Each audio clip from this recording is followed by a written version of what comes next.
मी मंडलेश्वरला आहे.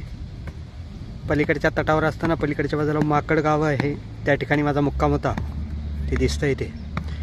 आणि मैयामध्ये लक्ष्य पक्षी कूजितम असं म्हटलं जातं. तसं हे मध्ये दिसत आहेत ते काळे काळे जे दिसत आहेत ते पक्षी आहेत बरं. काय किती पक्षी आहेत पहा. खूप मोठ्या प्रमाणामध्ये पक्षी आहेत.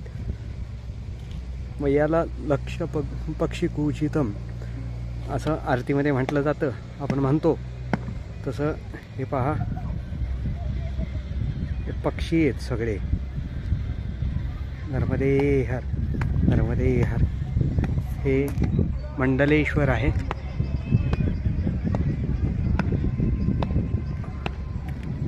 नर्मदे हर, नर्मदे हर, नर्मदे हर.